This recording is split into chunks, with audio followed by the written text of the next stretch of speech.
Es gribu oponēt Dombrovska kungam. Latvijai ir savs ārpolitikas virziens. Tas ir skaidrs, konsekvents un saprotams gan mūsu sabiedrotajiem, gan mūsu iedzīvotājiem. Pirmkārt, stingrs un nemainīgs atbalsts Ukrainai. Latvija arī šajā gadā ir skaidri paudusi, ka Ukrainas cīņa ir visas Eiropas un arī mūsu pašu drošības jautājums. Politiskā, militārā, finansiālā un humanā palīdzība Ukrainai nav viena solidaritāte, bet arī ieguldījums stabilākā un drošākā Eiropā. Mēs turpinām iestāties par Krievijas agresijas nosodīšanu, sankciju pastiprināšanu un agresoru saukšanas pie atbildības. Otrkārt, ārpolitika kā instruments ekonomikas stiprināšanai. Redzam mērķtiecīgu darbu pie ārvalstu investīciju piesaistes, gan aizsardzības industrijā, gan augstu pievienotās vērtības nozarēs.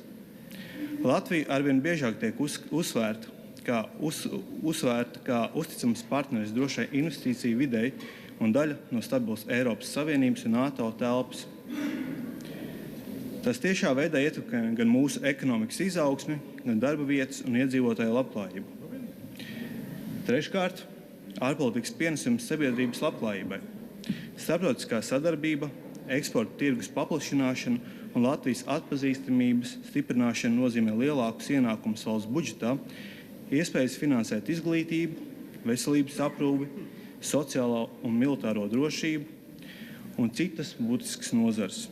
Latvija šodien īsteno aktīvu, vērtībās balstītu un uz rezultātu vērstu ārpolitiku.